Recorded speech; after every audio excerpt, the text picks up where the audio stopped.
All right, I'm Jennifer Buffa. I am the director of the after-school program at the Queens Community House, as you can see that. As you all know, after-school programming has been cut through out-of-school time, options 1 and 2. Yes.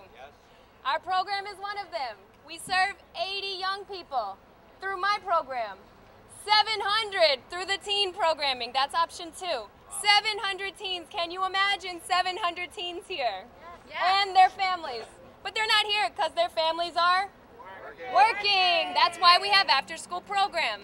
I work with the kindergartners through the 6th graders. We pick them up every single day through snow or heat across the street, come back to the community house. We do a snack because they're hungry. We do their homework because it has to get done and they need help. We do an activity, cooking, academics, math, reading. We make our own pizza. We do all of it. You know, because you have kids that do these things. We practice literacy. Then they come and they get picked up by their parents. We get to speak with their parents. We get to hear their parents' concerns. This is a family operation we're running, not just for the kids. Then come the teenagers. 700 a week. More than that, but we're just talking out of school funded. 700 coming at you. You hear boom boxes. You have basketballs flying through. I can't get out the door, but that's why I work there, because we're surrounded by young people. So come this year, nothing will be eliminated. The doors will be locked. They're going to be standing there at locked doors. So what do? Where will they go? Break the locks. Where will they go? I'm looking for the answer. Where will they go? The streets. They're going to go to the streets. They're going to go and be bored, have nothing to do, and they're going to go to the streets. And that will cost money. I hate to bring it to that, but it will. It will cost money. It will cost themselves. Their crime is going to go up. Yes, people on the street doing nothing end up causing crime. So I see it every day, and I'm here to beg and ask, please reinstore those funds. It's not a lot of money. Thank you.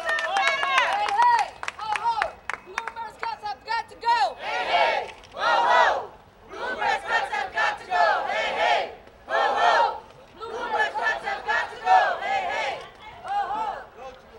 Good afternoon, everyone. Good afternoon. I'd first like to thank the Progressive Caucus and the supporting city council members who once again have stood in the gap for us like they have so many times before to show what real representation looks like. I'd like to thank all the assembled coalition of different organizations that come to represent the people of New York, and I'd like to thank all the media present to record the truth. My name is Bobby Talbot, and I am a board member for Vocal New York. And I'm here today because it seems like the mayor is more interested in his friends on Wall Street than he is with me, my family, and my community.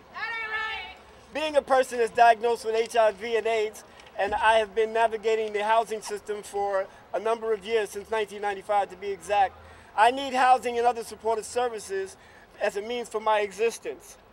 The safety net of affordable housing is being eliminated by financial policies that are being run by the mayor of New York and the governor of New York that cater to the rich and not to the people of New York.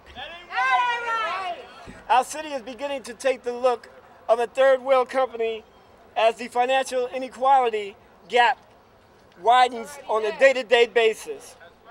We cannot allow our city to become a playground for the rich and a prison for the poor people of New York.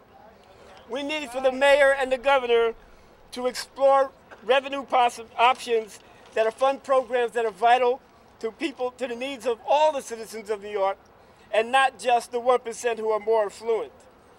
Some of these options were already outlined by Michael Kink, but the bottom line is this: New Yorkers are getting to the breaking point because the threshold for their existence is being tested beyond our needs. That's right. The only answer is this: no more budget cuts. No more budget cuts. No more budget cuts. No more budget cuts. No more budget cuts. Okay. Ready? Yeah. We have now Rafaelito Valdez from Make the Road New York. Yes. Hi. Hi, my name is Rafaelito Valdez. I'm studying English and GED at Make the Road New York and Jackson Heights, Queens. I'm here today represented more than 1,000 immigrants adore English, GED, and citizenship students from Maiden Road, New York. For 2 years, Major Bloomberg has got English classes, and this year alleged 14 programs for immigrants and closing because of the border codes. Before I got into the English and GED at Maiden Road, New York, I'm struggling. I came to the United States from Dominican Republic to begin a new life and achieve my dreams. I want to become a pharmacist and made one day to open my own pharmacies.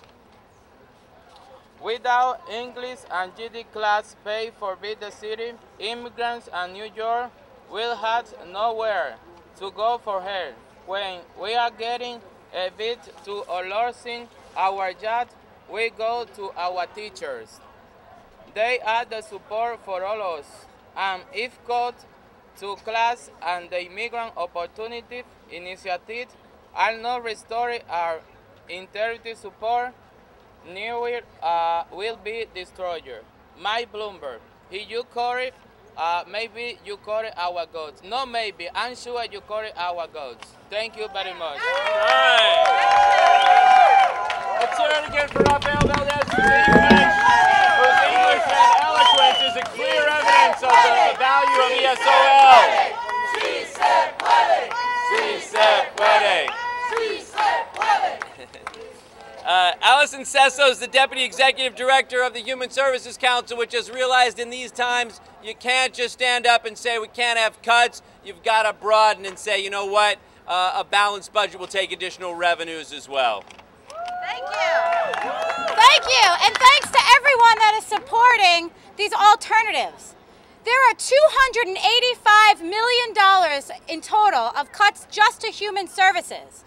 That is a huge, huge problem for communities across the city. And we are joining together to say we cannot afford to pull back on the commitments we've made to our communities. We need childcare. We need our senior services. We need mental health services. We need literacy programs, after-school programs, domestic violence services. All of these things together, working with the education system, they all need to work together to make sure that our communities are viable and moving forward. And we have real alternatives. They're right here. Look at all these people supporting these alternatives. We started the Who Cares I Do campaign because we wanted to make sure that we could elevate the voices of the people in the communities.